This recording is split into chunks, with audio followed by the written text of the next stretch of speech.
Essa correção tem o intuito de ajudá-lo a tirar suas dúvidas em relação às questões do PET do Estado de Minas Gerais. Lembre-se, não apague sua resposta. Antes, peça para o seu responsável comparar a sua resposta com a passada aqui. Muito provavelmente você pode ter respondido corretamente com palavras diferentes. Por exemplo, um aluno escreve a seguinte frase: a casa da vizinha é pequena, mas nem por isso é apertada. Já outro aluno escreve: a minha vizinha tem uma casinha na qual aproveita muito o espaço.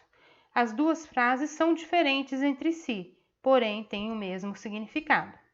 Então vamos começar a correção? Boa sorte! PET, volume 3, Ensino Fundamental, 9º ano, Ciências. Semana 1. Questão 1. O que são ondas? De maneira geral, as ondas são perturbações periódicas que se propagam sem o transporte de matéria. Questão 2.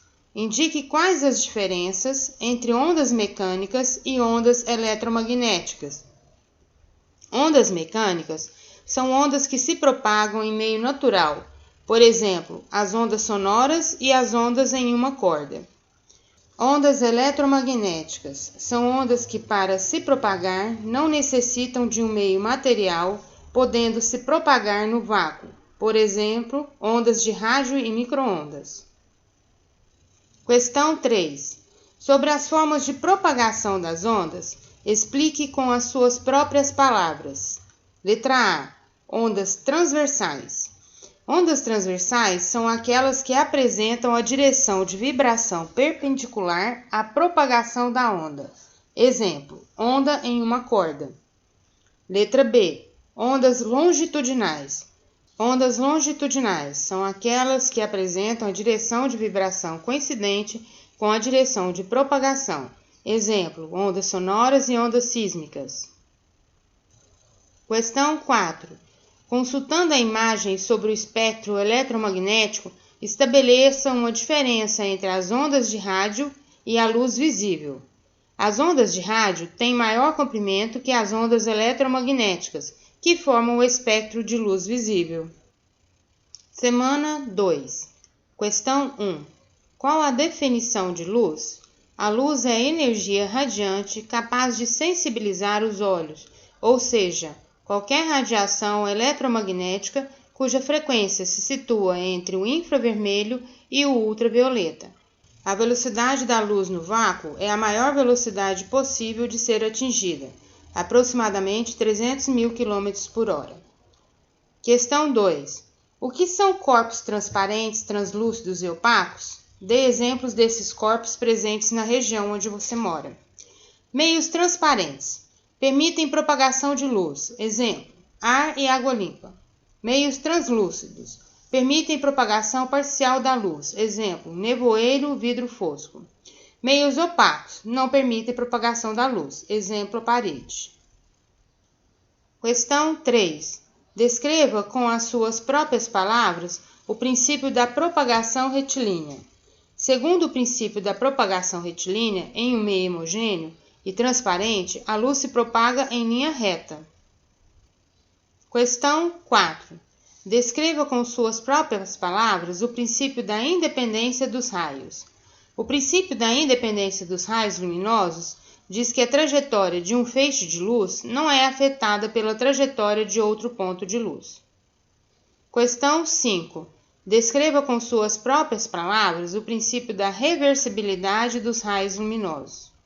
Segundo o princípio da reversibilidade dos raios luminosos, quando o sentido de propagação de um feixe luminoso se inverte, sua trajetória não se altera.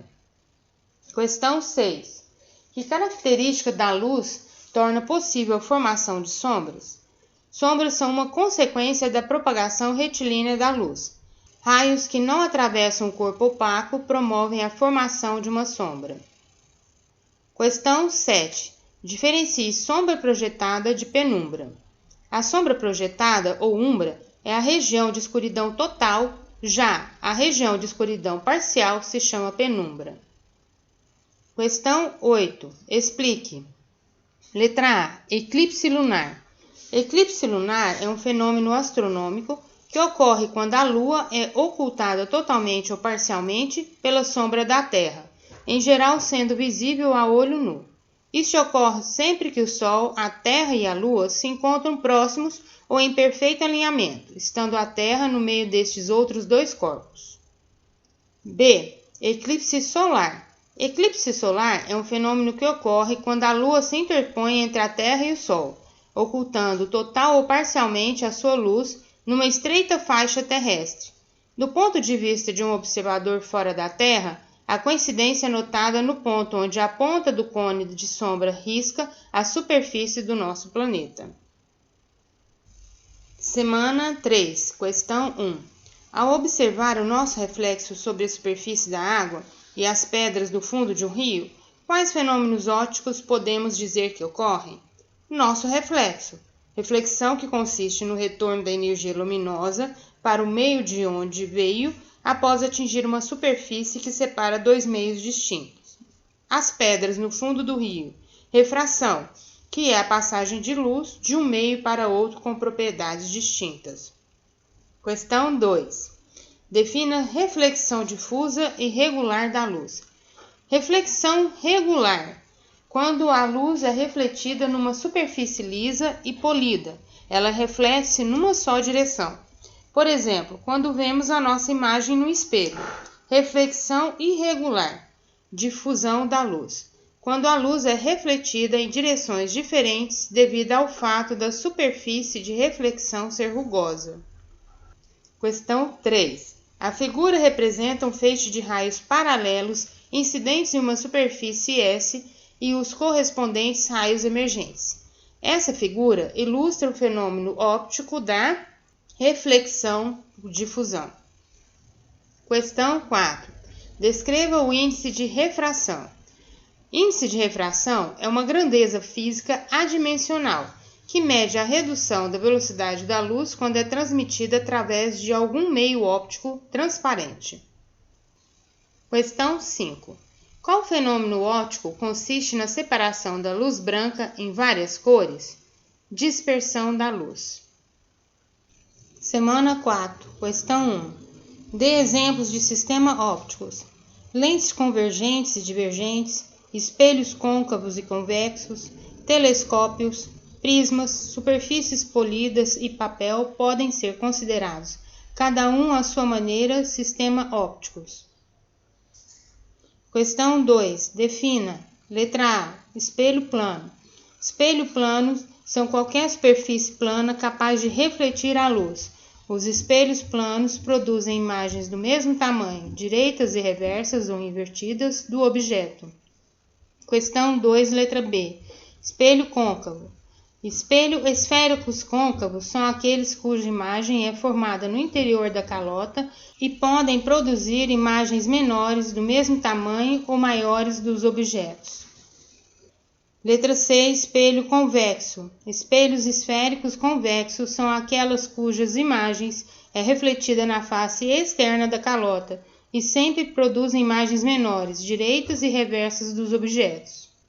Letra D. Lentes convergentes. Lentes convergentes são aquelas que fazem os raios de luz se dirigirem para o mesmo ponto e produzirem imagens de diferentes tipos, como os espelhos côncavos. Lentes divergentes. Lentes divergentes são aquelas que fazem os raios de luz se distanciarem entre si e sempre produzem uma imagem direita e menor do objeto. Questão 3. Do que depende a cor de um objeto? Para enxergarmos é necessário que haja luz. A cor de um objeto é determinada pela luz que ele reflete. Uma luz branca, mistura de todas as cores, quando toca em um objeto, reflete em nossos olhos as luzes que correspondem às cores presentes neste objeto. Exemplo, uma folha que reflete a luz verde nos parece verde. Questão 4. Um comerciante deseja instalar um espelho esférico que lhe forneça um grande campo visual do seu comércio, a fim de monitorá-lo mais eficientemente. Esse tipo de espelho mais indicado para tal fim é, letra C, um espelho esférico convexo. Questão 5. Faça um esquema, desenho de um olho humano indicando as suas partes. Então tá aí o desenho com o esquema das partes. Assim encerramos a correção do PET 3, Ensino Fundamental, 9º ano, Ciências. Até a próxima!